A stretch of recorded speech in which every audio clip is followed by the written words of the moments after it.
मुगल साम्राज्य ये वो साम्राज्य है जिसने भारत पर 1526 से लेकर 1858 तक राज किया। ताजमहल, लाल किला, बीवी का मकबरा और ऐसे कई वास्तु इसी साम्राज्य की देन है। ये इतिहास का एक बड़ा साम्राज्य था जिसकी झलक आज भी हमें भारत की संस्कृति में दिखाई देती है। शहरों के नाम से लेकर खाने के जायके तक हमें मुगलों का इतिहास साफ तौर पर नजर आता है। इस साम्राज्य ने लगभग सारे भारत पर राज किया। मुगल साम्राज्य शुरुआत से लेकर अंत तक अनेकों बादशाह द्वारा चलाया गया।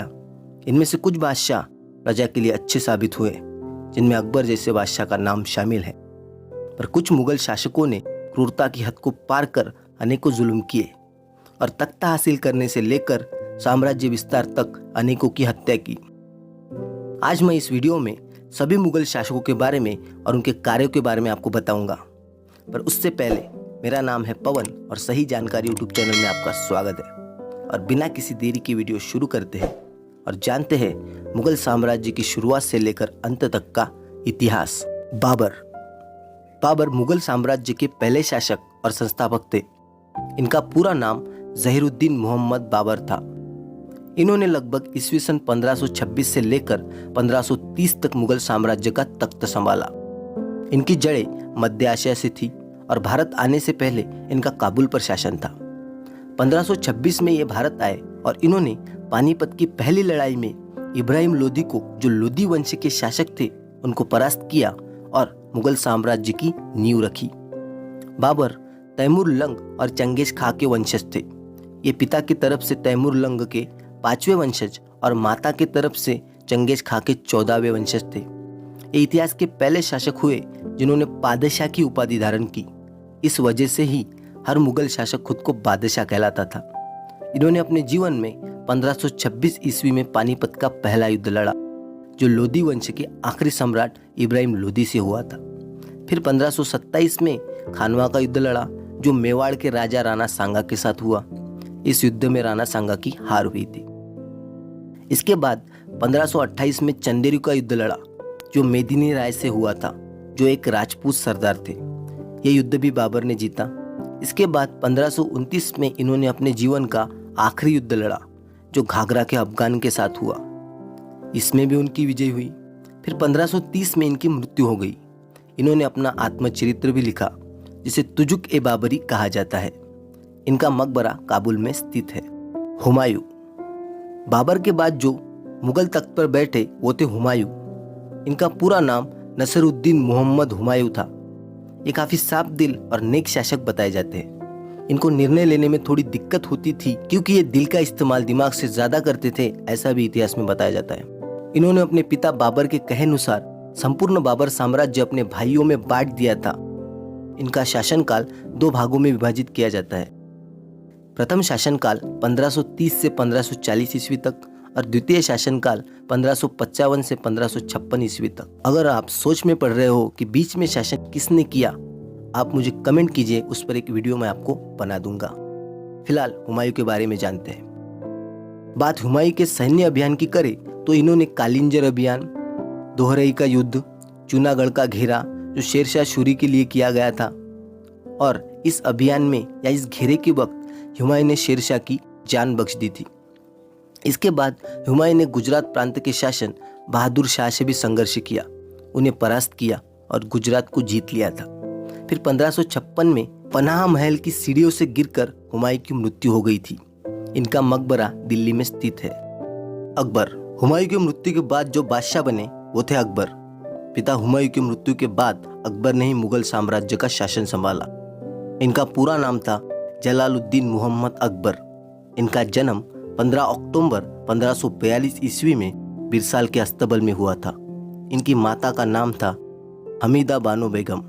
और जब हुमायूं की मृत्यु हुई तब अकबर कालानौर में अफगानों से युद्ध कर रहे थे और उस वक्त उनकी आयु मात्र 13 वर्ष थी।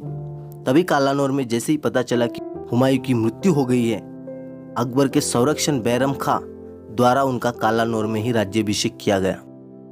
इनका शासनकाल 1556 से 1605 ईस्वी तक था।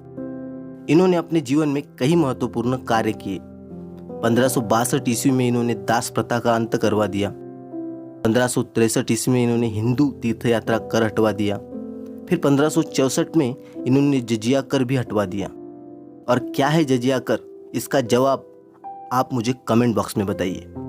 फिर इन्होंने 1575 ईस्वी में इबादत खाने की स्थापना की, जिसमें धर्म का पठन होता था। साथ ही में इन्होंने 1578 में इबादत खाने में सभी धर्म के धर्मचार्यों को प्रवेश की अनुमति दी और सभी धर्म के नीतियों को जाना और खुद का एक नया धर्म स्थापित किया, जिसे दीन ए इलाही कहा जाता है। अकबर को इतिहास में एक महान मुगल शासक जाना जाता है। इन्होंने कई सारे विजय अभियान किए और मुगल साम्राज्य का विस्तार किया। अकबर ने अनुवाद विभाग की स्थापना कर कई सारे ग्रंथों को अपनी भाषा में अनुवादित किया। अकबर ने उस वक्त विद्वान और कलाकार को संरक्षण दिया। वो कला का पारखी था।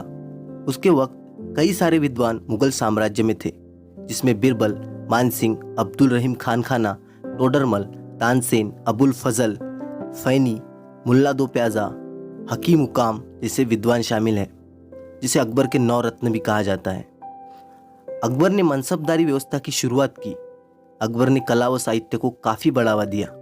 कलाकार, साहित्यकार को संरक्षण दिया, जिस वजह से अकबर का शासनकाल साहित्य का स्वर्ण काल माना जाता है। ऐसे महान बादशाह की 1605 ईस्वी में पेट की बीमारी से मृत्यु हो गई थी। इनका मकबरा आगरा में निकट सिकंदरा में स्थित है।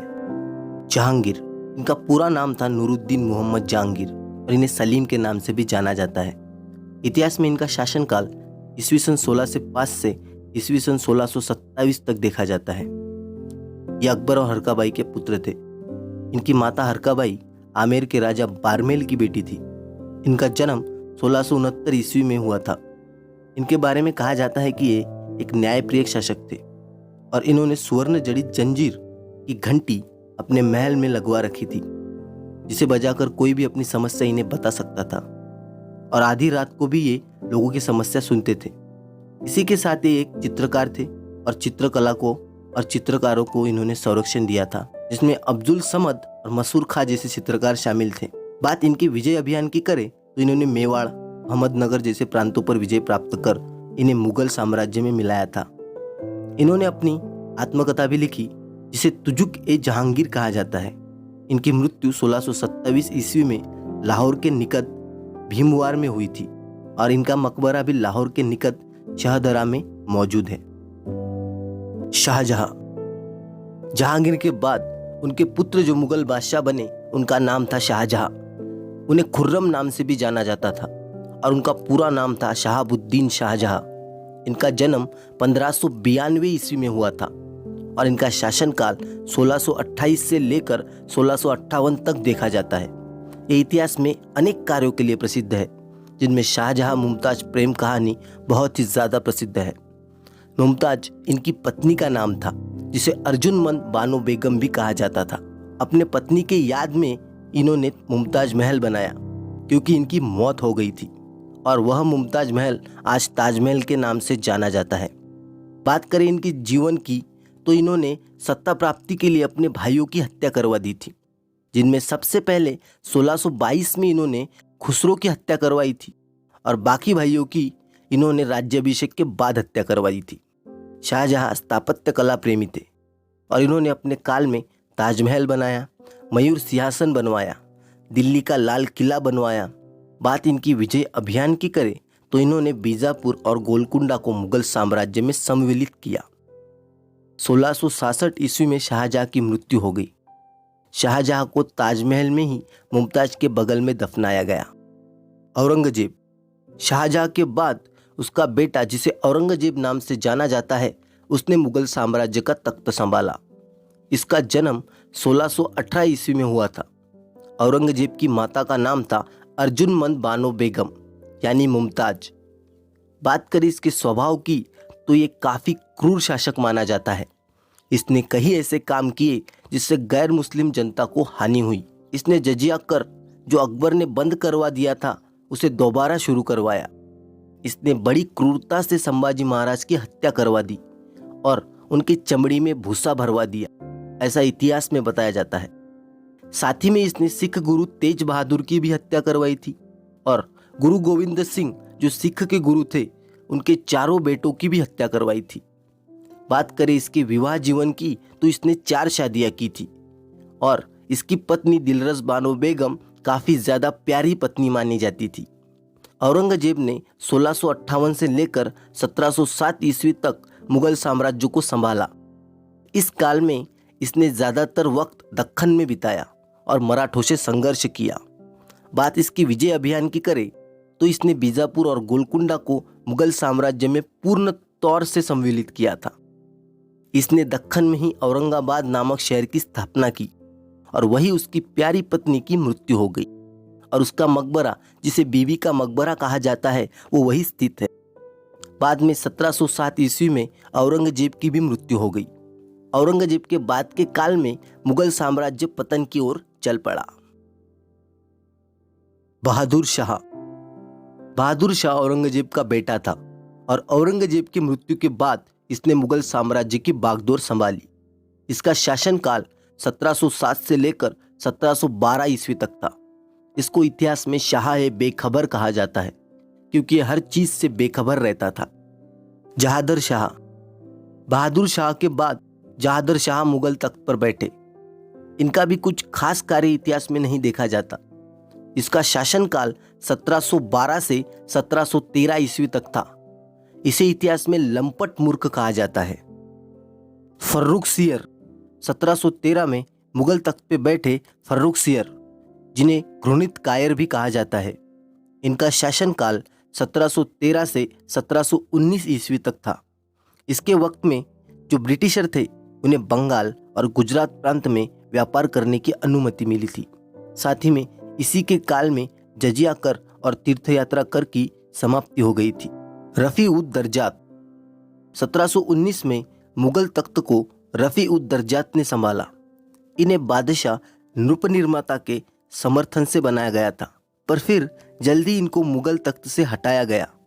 इनका शासनकाल 1 वर्ष से भी कम वक्त का था। रफ़ी-उद-दौला। रफ़ी-उद-दर्जात के बाद रफ़ी-उद-दौला को बादशाह बनाया गया, जिसमें नृपनिर्माता का ही समर्थन था, पर यह भी ज्यादा दिनों तक बादशाह नहीं रहे। इनका शासनकाल भी 1 वर्ष से कम वक्त का था। मोहम्मद शाह। रफ़ी-उद-दर्जात और रफ़ी-उद-दौला के बाद 1719 में ही मोहम्मद शाह को बादशाह बनाया गया। इनका शासनकाल 1719 से 1748 ईस्वी तक था। इसे इतिहास में रंगीला नाम से जाना जाता है। इसकी वजह ये काफ़ी रंगीले मिजाज के थे और इन्हें मद्य का भी शौकीन बताया जाता है। बात करें इनके कार्यों की तो इन्होंने सबसे पहले नृपनिर्माता, जिसमें सैयद बंधु शामिल थे, जो किसी को भी बादशाह बना रहे थे, उसकी हत्या मोहम्मद शाह ने करवा दी और स्वतंत्र हैदराबाद राज्य की स्थापना मोहम्मद शाह के काल में ही हुई थी। अहमद शाह। अहमद शाह 1748 से बादशाह बने। इनका शासनकाल 1748 से 1754 ईस्वी तक रहा।